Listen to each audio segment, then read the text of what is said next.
le kanan chun zom lenga Reverend Dr. Rohmingliana na kan thu soi nun kal zela a video pathum maron vor mial kalas han zolo tam takawma tun tu mai hian tlema zong karon chang le do na hei hi lo ning lovin lo ngai thazelu laka duwa thile damin kar tak ania he thu cha hi apoi moa ama tan po apoi moa midang tan po apoi mo wangin ronti ram ka duwa kan ti zo huna kan so san ve toang tlem labang om hi han soi le ka duwa ni hian ka thu soi ang tak ni lo hian ka soi lo ang tak te hianin aron chang ta thina do te mi soi tiran tum ram thina chung te nen chuan azung te nen aron phau ro zel ka tum don ani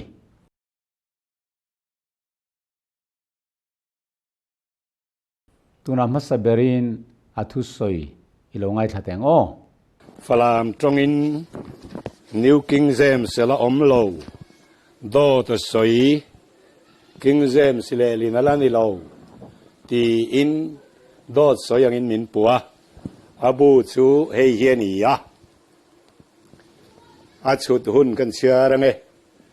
the Holy Bible in Chin King James Version, the Evangelical Presbyterian Church of Myanmar, Sanghi Som Pasari, first printing, ISBN 9789997102560, all right reserved, printed in Belarus, order 170165711 a renga Rohmingliana do ta sai falamin King James en la nei lo ati kha hei hi a awmzia nge khatiang khan English version KJV ka soi tel hau lawakha aron thang chuak nala aron lek chuaka do soyanga mi han pu tirami hanti mol phautumin mi puima a ming po voi khat ma kalam tel lo New King James Version akha hei kan nei rengalom dor mi soitira adik chiang ani tin an chiar langvelan phau langvela a printed engkim te print kum te nen an soivel khania kha ka soi hau lo tu na ke ma soi in lo ngai thavele kherteng o thiam tak ten nei hi an lo chiar vea adik thei chuang lo ani tin New English translation emo New English version tia aron soi hi unau pa hian falam tongin ala om lova an la letling lo bok ni in hrichiang ten an soya tuna aron chiare hi Pastor Hekiawan Today English Version ale lin anizoka tuna hian Good News Bible NGB emo Good News Translation GNT ti in kumsang ni pakhat khan aming an vuat thar chau ni in khechiang ten an soi nge ya kha ka soi dan dik tak chu ni zo ka ni Today English Version hanti te le version dang kha karon soi kha in ngai thave ka New King James kha pakhat ma kalam tel lo ber kher kha ka soi anga ngain do soi anga kalan theina tur khan thilte thama po dot aron phuat chob du tlat mai ani poi hle ni hetiang anga ching thin hi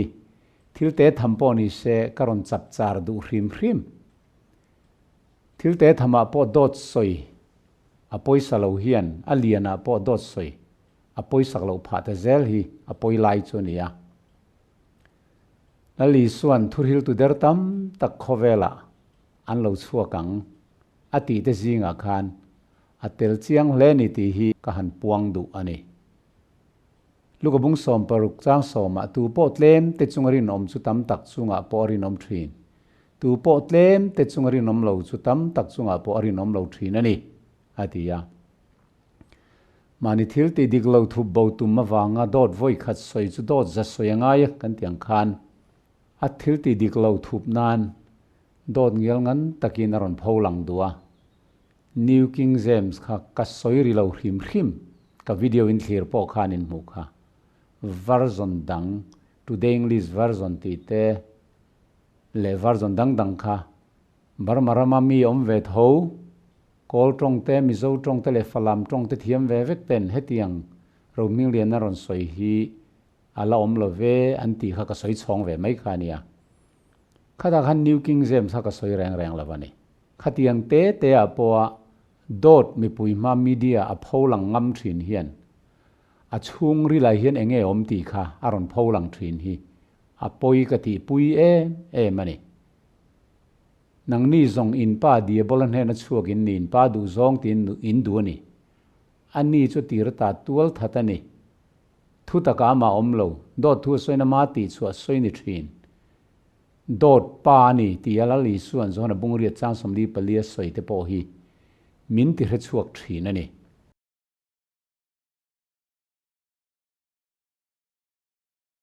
le thu soi dang lo ngai thaliang Zuda bung khat zuda chang som pakhata an chunga pike kaina kong chon zo hlom turin bala ma sual na konga chuan an tlan vak vaka koran hial na chuan an boral tak kha mu theilo tharau nial tu hi koran nial na ni tiang khan kora nial na ti hi mi ringin tharau thi theilo kan nei lo ti zirtir na do na hi kora nial na ni tiangin an chuale ta mia mai ni mu theilo tharau nial tu hi kora nial na ni an ti chat mai pathian thu hi a hria emoka ti thina ma selangin pathian thu takkal mang kalphung a zirtir na lai mo hi aman lo tlat zela kora zirtir na kora nial na tia hi khalam pangkha ani reng reng lo moab lal balakan zol nei blama sum tam tak hlo tira Israel te an chalo tir tura a them na blaman sum it wanga ti mai aduna asual na kha tuna juda chang som som pakhat khan aron soilanga miring tharau thi theilo zirtina diklo zia soina emo pakhat makha asoi ri lo khata khan balama kalkong aron soilanga kaina kong aron soilang boka balama khaing wangin mo asoilan kan ti chuan balakan sumtam tak atok tara hlo turin a thlem Israel te an chelo turin ma se lalpan a phallo ma se balama khan sum kha itlat khatiang angkha juda in aron soilan chune le kaina chanchin kharon soilang chu ani zoka kora chung chang kha aron soitel boka kora nial na juda chang som pakhata soi zoka khachu numbers bung som paruga mi dai khania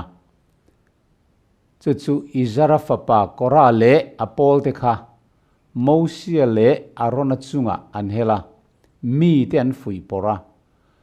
mosia le arona phiare an pung kho mani khata khan pathianin kora le athurwal puite zong zong kha lei kakin alem tir ta vek ani kha khata khan mithi tharau chungchang soina pakhat maom lo an chiar teu tuntu main ka chiar man don lowa numbers bung som le paruk chang khatatanga chang som thum panga khalo en ulangin kora le thian tena mosia le arona an nial na kha mithi tharau chungchang ne lo in duai mai tin mosia le arona chunga an phun noi ani kha zo kha kora nial na ruai tu la ka hel na hi kora nial na an lo ti train pathian mi ruat hruai tu te la kalungoi lo na le hruai tu te do na hi kora nial na chu ni zok mani ko thana lungoi lo pastor te soisel te chung pastor te kai hruai na le ko hran thurin la kalungoi lo wa tlan chua ka mani thua pawl din te hi kora nial na tinang chi zok kha ni lei ka kin lem na zok ani ti khalo hria sel unau pa hian bible chang in tu lo pui tu te mo vuak nan le beinana rem le rem lo wa an bel zot mai thin lai hi sim sela atana thang a hlaom lutuk pathian kut thla ka tur palang ti ka hlau pui em ani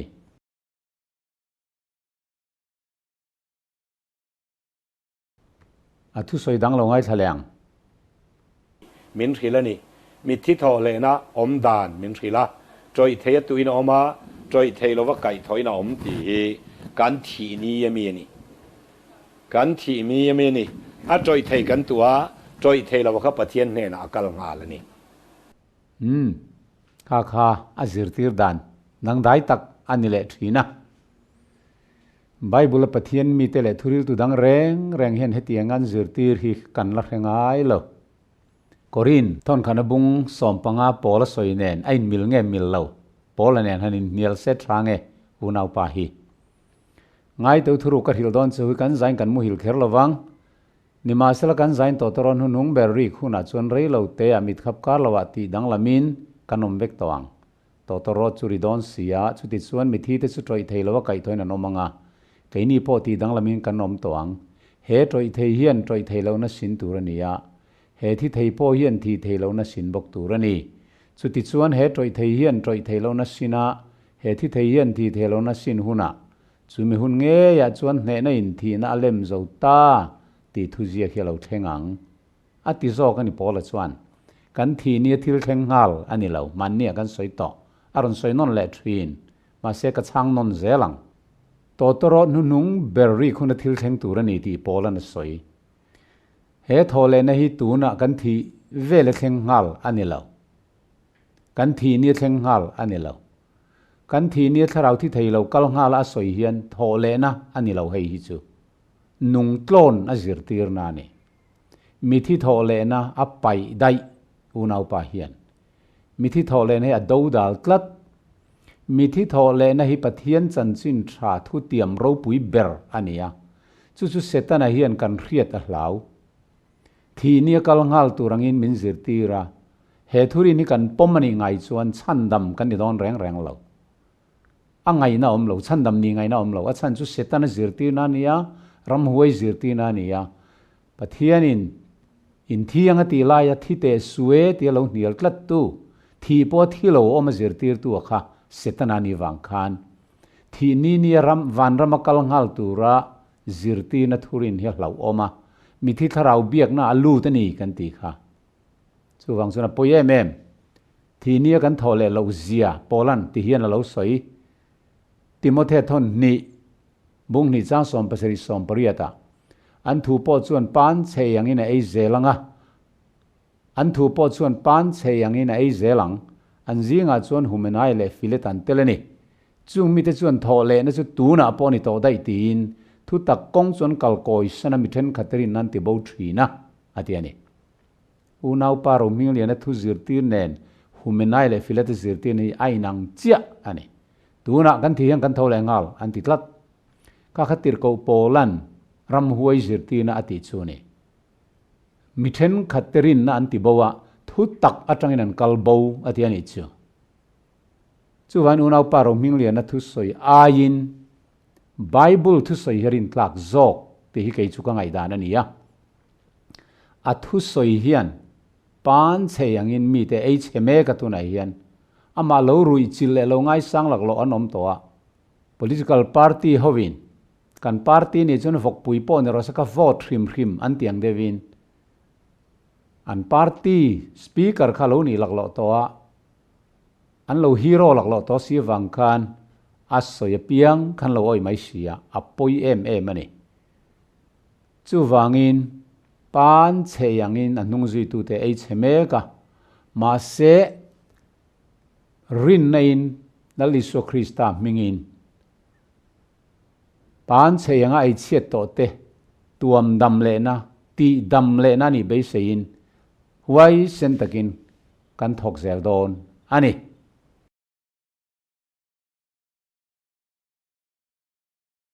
le dang lo en le tai la thi nu in an la khia em hebrai bung som pakhat chang lia abela chuan a thi nu in thu ala soi zel ti min thilani a thi nu in abela chuan thu ala soi zel ani tiang khan abelan a thi nuin thu ala soi zel ti awmzia te hi thuril tu pui tling chin pathian tharau thil ma pian thara nei to tan chuan hriathiam lo tur pom lowa an hriathiam lo le tlap peka eng rau hinge don bi gang o ti mai hi ol thina abelan thi to nuin thu soi pathian ti awmzia hi a tharau kha la nung renga chu chuan thu soi zet renga ni ti na emo ti tlat zel mai chu tiang lam ani hau lo thi nuwa thu soi zel ti awmzia hi thi nu an tharau ruang am nein thu an la soi zel ti na ni lo an dam laya an sul nu an thil ti that an nung chang mi thin lung ne tak nun an lo nu chia te kha mi thin lung ala cham renga kha khan thu soi chun zom zel ti na lam da yani ya tin pathian in kaina ne na inaw abela thi sen nin min aw asin an ti te kha anaw thi sen kha aron aw lau aron tong zel ti na lam ani lo inaw I that ti hi ka revek ania o I zep thei lawang I thup thei lawang ka lo revek ania ka hai lo reng ania ati na dai ani thi sen kha aw thei tak lo heng bible trong kau che trong kam man thin tharau lam thil te hi hriat thiam angaya chu tiang hre phathiam tur china chuan kada ania unaw pa Rohmingliana hi ma se heng le zel po hi hre thiam lowa abela khana thi to nuin thu la soi ti awmzia hi a tharau thi thei lo khan khowela wak velin thu la soi anga amit tha tlat zel maya abramana thi nuwa a tharau ruang am nein thu a soi ani lova abramana damlai pathian rin nge ziate rin na konga en ton tlak ani ziate khan voini thlengin ring tu tenuna thu la soi zel afapa isaka mai cham chung an hlan phalte khang soina zok kha ania chu thi nuwa thuan soidan soina zok kha ni tekhin nan mathai bung som ni le paruk chang sari atanga kanen chuan mei che pakhat alabasta bom riak rim tui to takengin a hne na lo kala a choki lai na lua a leya ni ma sala zirtir te chuan muin an thina ura engatan nge hetia ti bor mai ni he riak hi mantam taka khal la mir theite ne na pek thei ni sia antia iswaro chuan chu riaten an hne na mei che hi ngangen ti boini ka chunga hian thil thata ka ti ni mir theite chu kum khuai hne na oman ni lom ke ro kum khua ai hne nom tur ka ni lo he riak rim tui ka taksa a lei hi phum turami buat sai turina ti ni hi ti tak me wing ka hil cheu khovel zonga khoya po he chan chin tha hi an khilna pianga he mei che thil ti po hi ama hiaring na turin an soi ve zelanga ti ya heng te hi ni thi nu thu soi zel awmzia chu a mei chia kha thi to dai ma se a chan chin kha kan la soi zel ani hi voin thlengin chu tiang bokin petera te pawl te pon thi dai to ma sen thi nuin thun la soi zel mai engen thi nu thun la soi zel te chu chanchin tha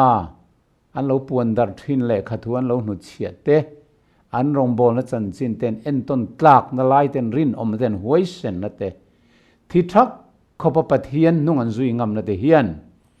voini thlengin ring tu te nuna thu aron soi reng ani zok ani chulam zok chu ania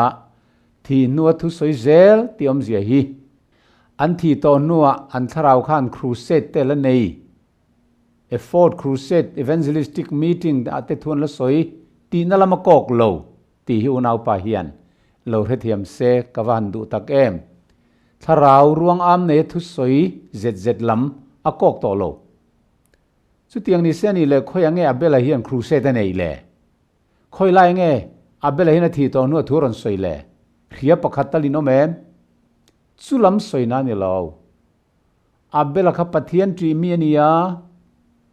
lalpan soyang chein beram no in thoi tu ati kha I he lovin pathian rin chanin aron hlan mia maya chu lalpan afel na lo ruat tamai ni abela le thil lan chu alom ati hebrai bung som pakhat kan siar chuan chiang takin kan hmuwa kaina ero kha chuan ama rin danin beram kher hlan lo mai la ke chu lo nei mi ke nia kalo ka thai hi ka hlan ve phot chuan ti tak zet ka hlan ve phot chuan apom ve thawang ti rilru puin pathian thuang ni lovin ma ngai dana thania hriatang khan aron hlana lalpan kaina le thil lan chu lom ve talawa ti kan hmule mai ni ti chuan voi ni thenga abelan thi to nu po kan ne na thu soi chu mi hring ngai dan a in pathian thu pom hi la thazok zelani ti min ron zir ti na te hi kan ne na thu la soi zel na chu ni amen chu wangin thi to nuwa thu kan soi thei da na chu kan dam laya kan nung chang tha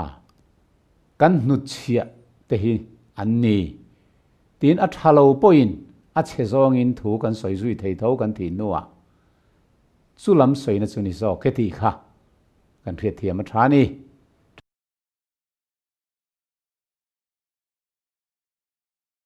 le dang lo ngai thalei la a thonei tu an thi a khovel thi ro chon lanung zel ti hi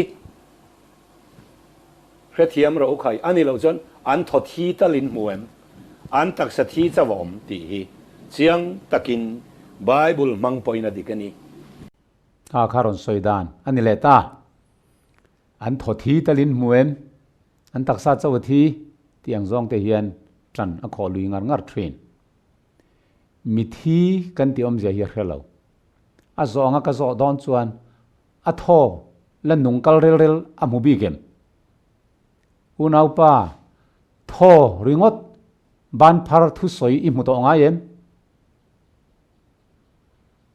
tho thi po I mu lawanga tho nung po I mu lawang mi thi ero chu kan mu thin chu zok chu ni ti hi kan thriat wa tha em khovel thi hi nun na tho mi hringa pathian da nen te hian in soi fin tamai thina khovel thi kan ti cyclone tornado kan tiang hi mi hringa nun na tho pathian da nen hian ain ang reng lo minung kan ni theinan pathian in nun na tho ni sama min thok khuma amai ro chu nun na min pe ka chu thi thei nun na ni bik tlat ama thi thei lo na rawh kha ada lo mi hringa hian ama pathian chau khan thi thei lo na ne ya athil siam te chu van tir ko te po setana te po thi thei vek an ne chatuan nu na kan nei thei dan tur chu condition nei na siama athu kan oi chuan chatuanin kan nung don athu oi lo piang chu chatuanian boral don chu zok chu ni ti kha kan hriat a tha minung kan ni lain kan nun zel theinan cho le tui le bo ruak thiang lim oxygen te kan mamo nun na tho ber kha om to lo chuan oxygen in min tinung thei chuang lo thin min tinung thei lo khang khan nun na siam tu an ni lo nun na siam chom nung zel tu ta na cho tha chau an ni kan cho ei protein kan ti te mineral kan ti te vitamin chi rang kan ti ho zong te kha nutrition kan ti ho hi nun na nei te chom nun zel na tan chau ani mi thi te ti nun na pe tu an ni lo ti kan hre tu ra ni heng thil te hi minung kan ni lai chawin kan mamo ani zok ti te hi unau pa hian a hri thiam lo tlat mai thin hi mak mange heng khowela thi le vak vak cyclone tornado kan ti thli pui thli chia ho te hi chu boruak in lumlet nisa kan ti sun heat ina leilung aron hemna tanga lo in siam ania a khoi danglam na tanga thi hi lo in siam ania hei hi pathian ina mi hringa nun na tho athok lu nen khan soifin thei ani lo chu chu kan hriat thiam a tha a soifin lo tur soifin lu i vak vak hi tran mun dik lo ti dik tum na tan hian alo trul thin he poi ta ni hi tran mun dika hian tangel chuan khang thleng thleng awa tran koi khangai don lo a poyani bible lama hian tang mai la dot phua bel vak vak te tran koi vak vak te ngai lo chu wangin pathian thuina soibak mi hring nara nun na tho breath of life a tholut ti bak bak min nung ruang am nei dang a hno lut tela in ngai lui tlat hian thu trul lo a soitir chawani ti hi in thiat ka du khom mai nun na tho a thok lua min nung kan lo ni mai na kha soi ve mai ula ring ve mai ila kan him tlang ani mai in nial ngai lo mai tur ani dot phua bel pot atul don lo ti na ni ole mithi kan ti hi a hrethiam chat lo maya minung hi nge ni ti a hrethiam lo wangin mithi po a hrethiam lo ani unau pa hian chu chu soifia sakle lok ka du tlat thanem ngai thilin tin midang poin kan lo lok pui theina turin minung awmzia hriat photangai leya vaivud ruang am pathianin a hlom khoma kha mi hring alani lo minung alani lo mi hring atan aduang a form mai alani siam chau alani vaivuta khan mi hring ruang am adina lu kudle ke pumpui ril thi sen tur zong zong le thuak mitmu til mu thei tur zong zong kha asiam kim vek ma se tinung tu tharau ala nei lo ti chuan anara tinung tu atan nun na tho nisma atholu ta chu sap trong in breath of life tiania chu athok lu nun na tho le lei vai buta mi hring ruang am asiam a hanin bel bom chia khan mi hring alom ta ni mi nung alom ta ni a ran pain tho le vai vut kha mi nung rang an ni lawa nung ve ve in fin an ni law mi ruang am tinung turin tho azupea chu tho le ruang am vai vut hloma kha mi lim kha a in fin chia kan minung alo ni tat sawani chu tiang chia bok chuan chu minung alo ni vele chuan a tho khan thila hrian ni lovin a thuak khan thila lo hreta dai mai ni a tho khan thila mu ani lova he vai vut atanga siam mit khan mu theina lo nei ta ni a tho kha atong ani lova vai vut atanga siam lei mang khan trong na hilawam ta khang zong zong ron ti tir thei tu tinung tu nun na tharui akha tho nun na tho kha alo ni ta ni ti chuan mi hring minung alo ni laia thil hretu chu a thuak a thin lung angai tu na kha ni tho khan thil a hrian ni lo ti chuan lalpan leya vai vuta milim miruang itiango mi hringa tana aduan vaivut asiam kudle ke mi lebeng engkim asiam fam kim to thuak tur te poda to thin tur kal tur engkim aril tur thi sen tur zong zong engkim om to ma se engma ala function lo engma la thok thei lo che thei le nung alom lo nun na thol nei lo wangin ti chuan khang zong zong ron tinung tur khan pathianin an nara nun na tho ni sama breath of life kan ti kha atholu ta chu vele minung alo ni ta mi hring kan lo ti ta ni chu ti chuan thuak khan thil alo hreta da ya tho in thil a hria ni lovin tho in mi hring alua khan nun na tho in mi hring alua khan a thil hretu taka kha chu thuak khani ngaithlatu rilru ron nei tir tu chu aron che beraka taksa khanita ati che tu ka nun na tho ani nun na tharui tin ten kan da nga ti chuan minung chu thil pani in bel bom kha minung mi hring alo ni ta ni tho le vai vut kha chu tiang chia chuan nun na tho le vai vut kha a in then ran le chia khan thuak khala om reng ma se thuak khan eng ma khe to lo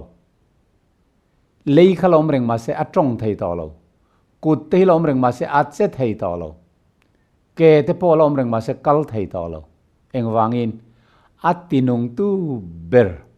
akha a om to lo chu tiang bok chuan tho kha a om to tlat lawa kha nun na tho khan thuak anei lawa nun na tho khan kut le ke anei lawa ril po nei lawa lung le kal le thin po nei lawa tho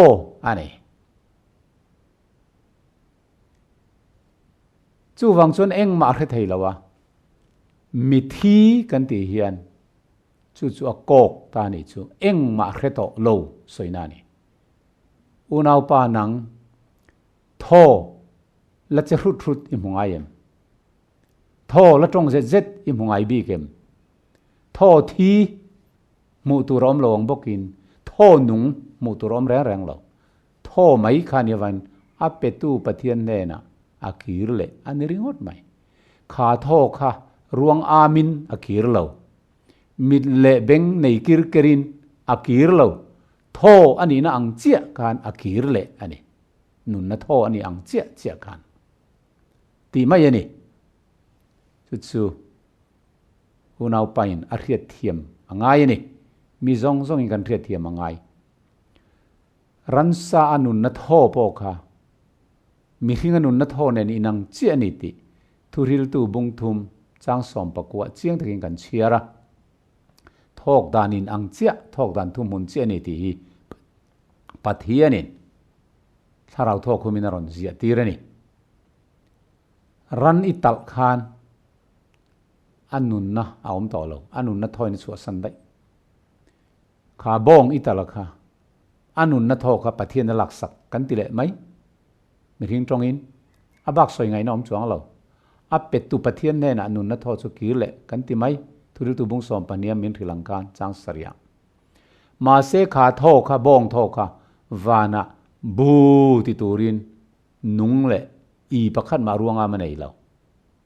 tho mai tho kha ni chu wang chuan tho thi in muem ti hi mulo tho nung i muem nang po mulo ve ve tho nung kal den den hi la mungai lawang tho chu tho ni nun na tho mai ni tinung tu mai ni thi to nuwa tu ma nan mu thei to lo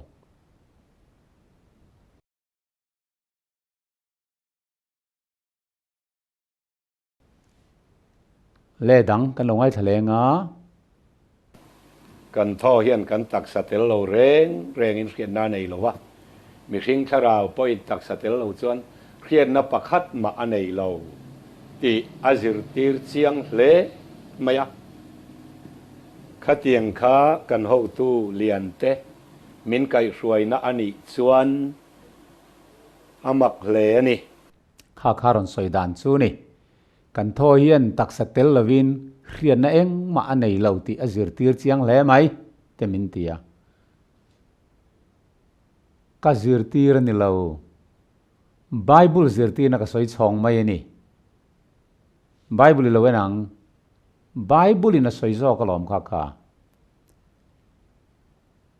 thultu bung kwa changa minung dam te chuan an la thi don tian risia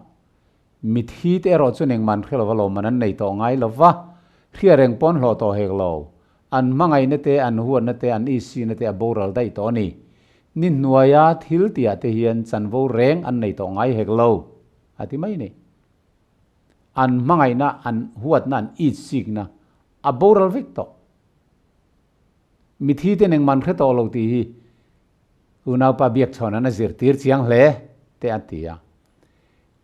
Bible zirti na ka soi chong mai ani zo ka ni ti khamin thia sakse va thaem chang sawm na thlirtu bung kwa chang sawm ikutin ti tura mo piang chu thei to pin ti ro than ikal na tura chuan thil ti tura morem ruat tura mo hrian na mo fin na mo om si lova ati kan thi to nuwa thana phum to te hian engma kan khelawang bokin tho khan engma hretu rom bik lawa vaivut ne na in fin lai chawin nung awma vaivut ne na in fin lo kha chuan nung ani lo engma ruanga ma nei lo thuak po nei lo kan te ni kha sam za somli paruk chang thum lowen leng a thoin a chua sana ani chu leilunga akir le a chu mini ngai chuan angai tu ne chu bo ngalani adi Bible soi ni unau pa heng Bible soi tinga tinga kan nialang thoi na chua san ti kha tharau na chua san ti na ni thoi na chua san ti le tharau na chua san ti kha bel theng khu riang tiang che thu mun soi na ni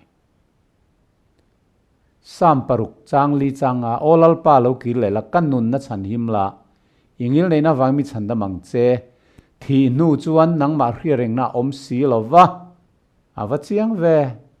thi nu chuan nang ma hria reng na om si lo thi to nu la khet he ngaithlatu na hi khoi tang lo nge kha thi te suwe ti tu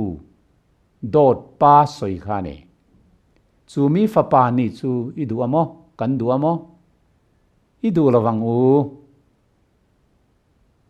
thi nu nang ma hria reng na om lo ati tlat Bible hian mi hring athi kan ti hian an taksa chau kha mi hring ti na soi ngai lawa vaivut kha an nun na tho chau kha mi hring ti na soi ngai bok lawa le taksa le nun na tho ain bel bom chia kha mi hring ti ani chau ani nun na tho le taksa kha ain then than to kha chuan taksa chau kha mi hring an ti to lo tho kha mi hring an ti to bok lo nun na tho chau kha mi hring ni to bik reng lo chu wangin mi thi tin kan soi ta thi na ni taksa le thuak tel lo khan tho ringot khan amain thuak nei lo hriat na nei lo nun na tho tel lovin thuak ringot kha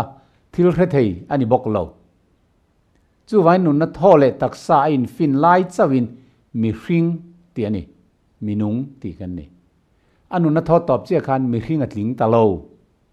a om ta lo kan ti zel chu mi hring chu an thi nu in eng ma hello an mangai na te an i sing na te an huat na te po a bo vek to te thi nu yen til hre thei de zelila unau paro Rohmingliana soyang hian til hre thei khala om sela a om ti nei lovin ta ang se in ti pui tiang a soyang hian thi ni a khan van ram kha thleng ta zel mai sela van ram atang khan mi ron thlir don ti na niang min la ron hre thei zel ti na niang thilan hre fe zok an thi nu an ti le nga la chu ti ni chuan an nu pui thi san to ten pasalan nei ni te ron thik thei don ani an la ron mangai don sian fa te re thei ta kan fa ten vak vai ve le mo an accident te mo an ron mu huna khan van ram atang chuan an tharau chuan hre om aron ti thei hle don ti na niang unau pa ngai ta nang chuan ma se Bible chuan chu tiang chu om to lo an mangai na te an huat na te an isi na po aboral dai to an fa te khamin ron vot hlutop ma se ron hot hei anom to lo an nu pui te khamin ron uire sak ma se ron isik thei ron thik thei anom to lo ti top mai ni bible chuan chu wangin heng te hi mani ngai dana kalpui vak vakani oma kan rin ti dik tuma kan bei vak vak hian bible kan nial dot kan soyangai thini apoya bible soyang hi pom mai langin in nial angai lawani taksa le tho in then than to nui neng ma nung om to lo taksai na mo thoi ne mo eng ma a khe to lo ti hi pathian thu ani amen unau pa Rohmingliana hian arin mang arin thu zel din thu bol asoi mai ani mithi ten thil an la thei vek ati hi bible chang pakhat tal ron share tur hi a khevem le kei chuan an hello ti kha karon share chuak nual to adang po share tur la om ani hian mi hring ten an thi to nuwa thilan la revek ati thina an dam lai ai nan khezok dai an ti le nga la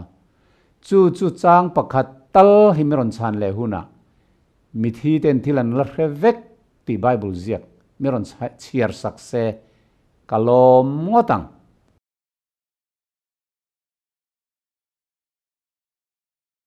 Nebuchadnezzar chung chang athil thia thiam lo pakhat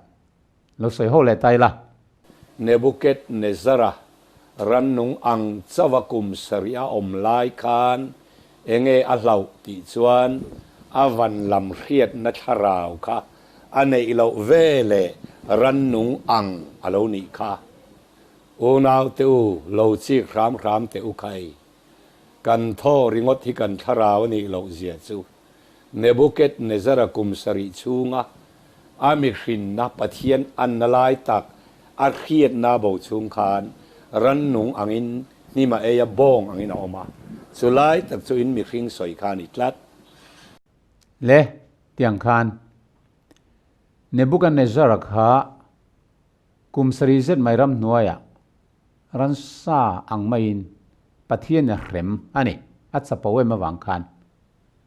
athil hriat na te po kharan saril ruang mai khan nim te po kha pet ve ni om takania bible soyangin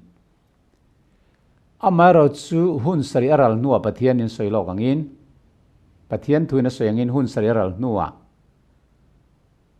pathian ne na in lamlet na nei hrian na lo kirawan pathian ron fakta a khata a hriat na lo kir atia kha unau pa Dr. Rohmingliana chuan a tharau thi thei lovin a lo kir anga belan tumle ta thlap mai ani a huai sen thin kho maya a tharau a lo kir le ti na lamani lawa a knowledge a thil hriat thiam na understanding a kha hunenge mo chen lalpan a hlo tira a hun bi lo kim chuan a ron khele ta a rilru pangai pule ti na chawani tharau thi thei lo na chu san wanga kum sari nuwa tharau thi thei lo kha a lo kir le ti na ani reng lo ti hi unau pa Rohmingliana hian kamit le ka beng ti thukin lo thele sila ka vaduem hebrai trongin understanding ti King James version le New King James in ada kha mando ti ania mando ti chu knowledge hriat na soinani English in wisdom ti ten lo da mando hebrai tong mi chu fin na emo knowledge ti ten da hriat na ti te tin intelligence fin na thiam na rilru chak na soinan te pon lo manga tharau ruak emo niuma emo soina nen in anna pakhat ma nei lo ka hriat na lo kir atia kha tharau thi thei lo niuma ati unau paina atran chan fo ruak ati te kha ani reng lo ti hi achiange em heng tinga tinge hriat thiam lo wa ka hriat na lo kir ti alom